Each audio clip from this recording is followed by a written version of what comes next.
नमस्कार दोस्तों, आप किस मुगालते में हैं? कौन सा चुनाव लड़ रहे हैं? और इस तरह से तो भाजपा चुनाव आयोग के साथ मिलकर पूरा लोकतंत्र और संविधान ही छीन लेगा। जी हां, यही चेतावनी राहुल गांधी ने दी थी। हमारे पास यही रास्ता है कि हम देश के युवाओं को बताएं कि जिस सिस्टम पे आप भरोसा करते हो, डेमोक्रेटिक सिस्टम, जिसके बारे में पूरी दुनिया में कहा जाता है India is the largest democracy, वो सच्चाई नहीं है, वो झूठ है। India's democracy has been destroyed. And this is 100% proof that I have given you, and we have given you in Madhepura, and we have given you in Aland, that it has been destroyed. Right? So, मैं youth से कहता हूं, Gen Z से कहता हूं, हिंदुस्तान के नागरिकों से कहता हूं कि ये जो लोकतंत्र है ये आपका है। ये ना इलेक्शन कमीशन का है, ना नरेंद्र मोदी का है, ना अमित शाह का, ये आपका है। और इसको डिफेंड करना, इसकी रक्षा करना आपकी और हमारी जिम्मेदारी है। बिहार चुनाव के पहले इसको लेके चेताया था। बिहार के लोगों को 16 दिन उनके बीच रह के राहुल गांधी ने चेताया था, लेकिन आपकी समझ में नहीं आ रहा था। आज आपको दिखाई देगा कि बिहार का चुनाव जनता के बीच नहीं हुआ है। बिहार का चुनाव किसी राजनीतिक दल के बीच नहीं हुआ है। बिहार का चुनाव आयोग और जनता दोनों के बीच था। और मुनाफा कमाने एनडीए भारतीय जनता पार्टी खड़ी थी, क्योंकि चुनाव आयोग उसके लिए काम कर रहा था। बावजूद इसके राहुल गांधी कहते हैं कि मैं बिहार के उन करोड़ों मतदाताओं का हार्दिक धन्यवाद करता हूं, आभार करता हूं, जिन्होंने महागठबंधन में अपना विश्वास जताया। बिहार का यह परिणाम वाकई चौंकाने वाला है। हम एक ऐसे चुनाव में जीत हासिल नहीं कर सके जो शुरू से ही निष्पक्ष नहीं था। यह लड़ाई संविधान और लोकतंत्र की रक्षा की है। कांग्रेस पार्टी और इंडिया गठबंधन इस परिणाम की गहराई से समीक्षा करेंगे और लोकतंत्र को बचाने के लिए अपने प्रयासों को और अधिक प्रभावी बनाएंगे। जब राहुल गांधी ये कहते हैं तो निश्चित रूप से हमें इसकी समीक्षा करनी चाहिए कि किस तरह से इस चुनाव में खेल हुआ है। और महागठबंधन यह चुनाव जीतते जीतते हार गया, और हारा ही नहीं, बहुत बुरी तरह हारा है। तो चलिए इसी पे बात कर लेते हैं। पहले शुरुआत कर लेता हूं कि जो चुनाव आयोग ने घोषित किया कि हम इस वोटर लिस्ट से चुनाव लड़ने जा रहे हैं, जो फाइनल वोटर लिस्ट थी वो 6 अक्टूबर 2025 को जो उसने घोषित की, उसमें उसने कहा, मुख्य चुनाव आयुक्त ने कहा कि करीब 7 करोड़ 42 लाख वोटर्स इसमें वोट डालेंगे। जो एग्जैक्ट फिगर मिलके आया वो 7 करोड़ 43 लाख का था।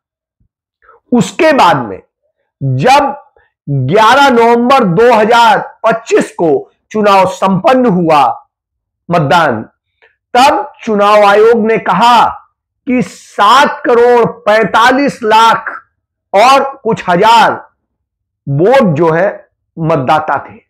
अब अचानक ये 2.5 लाख मतदाता अचानक कहां से बढ़ गए, यह अपने आप में सवाल है। आप जब वोटर लिस्ट लॉक हो गई उसके बाद में 2.5 लाख मतदाता बढ़ जाते हैं, यह आपको बताता है कि चुनाव आयोग ही वोट चोर है। और ये वोट चोरी कोई अपने लिए नहीं कर रहा है, वो भारतीय जनता पार्टी के लिए कर रहा है, एनडीए के लिए कर रहा है, या जिसे भी नरेंद्र मोदी इशारा करें, अमित शाह इशारा करें, उसके लिए कर रहा है। आपको लगेगा तो क्या वोटर्स ने महागठबंधन आरजेडी कांग्रेस को हराया है क्या? नहीं, बिल्कुल नहीं हराया। आरजेडी को पिछली बार से के मुकाबले 2020 के चुनाव के मुकाबले 2025 में 18,09,813 वोट अधिक मिले हैं, यानी लेकिन परसेंटेज वाइज 0.11% वोट कम मिले, लेकिन सीटें 25 सिर्फ मिली हैं और पिछली बार कितनी मिली थी? 74 सीटें। तब भी उस 23.11% जो है वोट था, और इस बार भी 23% वोट है, और उसके बावजूद सीटें उसकी 74 से 25 हो जाती हैं।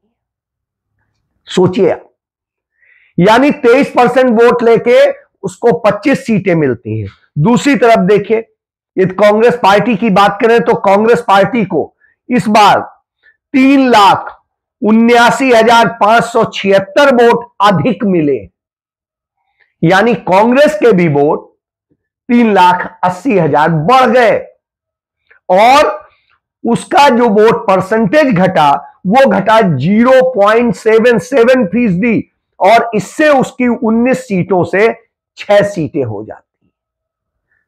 अब यह खेल समझिए। इधर आप देखिए बीजेपी, जिस बीजेपी की बात हो रही है वो बीजेपी को पिछली बार से 18,79,735 वोट, यानी जितना वोट आरजेडी का उतना ही वोट करीब करीब बढ़ा है भारतीय जनता पार्टी का। और उसको जो है पिछली बार के मुकाबले यदि बात करेंगे तो पिछली बार के मुकाबले वोट जो है 0.62% अधिक मिले, लेकिन उसकी सीटें हो गई 89 सीटें। वहीं आप देख लीजिए सीपीआई एमएल जो है उसको करीब 1 लाख वोट अधिक मिले हैं, लेकिन उसका परसेंटेज 0.6% जो है वोट कम हो गया, और इस तरह से है। और उसे 2 सीटें मिली हैं जो पिछली बार 11 सीटें मिली थी। यही आप देखिएगा कि जेडीयू का सबसे ज्यादा वोट, तो उसको 31,82,774 वोट जो है बढ़े हैं पिछली बार से, और यानी 3.86% वोट बढ़ गए, और उसे 85 सीटें मिल गई। 85, यानी 19% वोट लेने वाली को 85 सीट और 23% वोट लेने वाले को 25 सीट। कांग्रेस पार्टी को 8.76% वोट मिले हैं, यानी इसके बाद जिसे 8.25% वोट मिले हो उससे सिर्फ 6 सीटें मिल रही हैं। लेकिन ओवैसी की पार्टी को, जिसे 1% यानी 2 भी नहीं मिले, उसको 5 सीटें मिल जाती हैं। एलजेपी जिसकी ये स्थिति, उसकी 1,13,901 वोट पिछली बार से बढ़े हैं, लेकिन परसेंट वाइज उसके भी 0.69% वोट घटे हैं।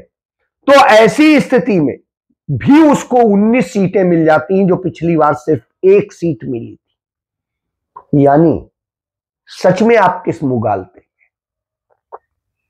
मुगालते के अलावा और क्या हो सकता है? यानी जिसे वोट ज्यादा मिल रहा है वो हार रहा है। 19% वाला वोट जो वोट पाता है वो 85 सीट ले जाता है, जो 20% वोट पाता है वो 89 सीट ले जाता है, और जो 5% वोट पाता है वो 19 सीट ले जाता है। लेकिन जो 8.5% से 8.25% वोट पाता है वो 6 सीटें लेता है, जो 23% वोट पाता है वो 25 सीटें लेता है। कल्पना करिए, जब यह स्थिति हो तो आप सोचिए कौन सा चुनाव है। ये चुनाव था ही नहीं। अब आप कहेंगे इसमें खेल, इसमें खेल है उस 10% वोट का, जो 10% वोट चुनाव आयोग ने बढ़ाया SIR के जरिए, और वो जहां जहां से भाजपा और उसके सहयोगियों को चुनाव लड़ना था वहां पर किस तरह से उसे पेस्ट कर दिया, और फिर तमाम तरीके से वोटर बढ़ा के लाया। यानी जो आप सोच रहे थे कि महिला वोटरों ने जिता दिया, इन्होंने जिता दिया, महिला वोटर का फैक्टर है, मैं इससे इनकार नहीं करता, लेकिन वो कितना है? 1.25 करोड़। वो 1.25 करोड़ वोटर पूरे बिहार में, क्योंकि उसके अलावा लाभार्थी सिर्फ इतने हैं, यानी जो 3.5 करोड़ महिलाओं की आबादी है उसमें बड़ी आबादी वो है जो लाभार्थी नहीं है, जो तमाम कारणों से गुस्सा है, तमाम कारण मौजूद है।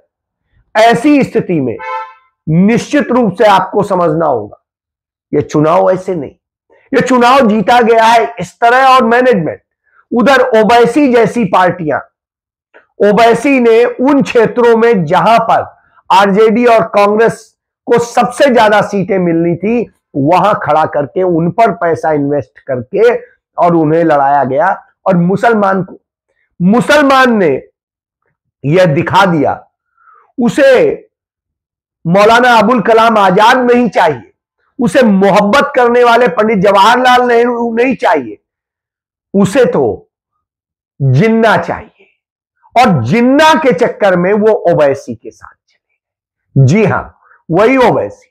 राहुल गांधी मोहब्बत की दुकान खोल के उनके लिए लड़ा है, और वही जाके जिन्ना के साथ बैठ जाते हैं और राहुल गांधी का गला काट देते हैं। जी बिल्कुल, ओवैसी जिन्ना ही है। यही काम जिन्ना ने किया था, जो काम ये करता है वो भी मुस्लिम लीग के और हिंदू महासभा मिलकर इसी तरह खेल करते थे, और वही खेल ओवैसी करता है। एक दूसरा, मायावती। राहुल गांधी दलितों पिछड़ों के लिए मरते हैं, उनके लिए संघर्ष करते हैं, उन पर अत्याचार होता है तो लड़ते हैं, लेकिन वो कहीं मायावती में जा रहा है और कहीं इधर उधर भटक रहा है। तो अब आप सोचिए, यह दलित और पिछड़ों की स्थिति है जिनकी लड़ाई राहुल गांधी लड़ा है, और इसके बाद आपको वह लालची जनता भी दिखाई देगी जो इस लालच में कि फर्जी कोई शगुफा लेके आ जाएगा, कभी आम आदमी पार्टी बनके तो कभी जनसुराज पार्टी बनके, और आपके जीवन से खेल जाएगा। वही हुआ है। तो प्रशांत किशोर और आम आदमी पार्टी ने भी नुकसान किया है बिहार में। इन दोनों ने भी उसी तरीके की भूमिका अदा की, और इस भूमिका के कारण हालत यह है कि आज हम एक हारे हुए लोकतंत्र, हारे हुए संविधान के साथ बैठे आपसे बात कर रहे हैं। सोचिए, इस देश का मुसलमान किस दिशा में जा रहा है। लाठी खा रहा है, बुलडोजर चल रहे हैं, सब कुछ चल रहा है। लड़ाई राहुल गांधी लड़ेंगे, और खड़ा ओवैसी के साथ होगा। दलितों के लिए लड़ाई राहुल गांधी लड़ेंगे, और वो खड़ा मायावती के साथ होगा। पिछड़ों की लड़ाई राहुल गांधी लड़ेंगे, और वो खड़ा नीतीश कुमार और नरेंद्र मोदी के साथ होगा। तब फिर अब बिहार में स्वागत कीजिए, बाबा का बुलडोजर आने वाला है, और सत्ता में आ रही एनडीए से छाती पर बुलडोजर चलेगा। ये गुंडा देख रहे हैं, गांव घूमने नहीं देगा उम्मीदवार। व्यक्ति जीत रहे हैं, विजय सिन्हा जीत रहा है। इन गुंडों के छाती पर बुलडोजर चलेगा, खोल के विजय सिन्हा उसके छाती पर चलाएगा, और बुलडोजर से आप एंजॉय कीजिएगा। वोट तो दे आए। जय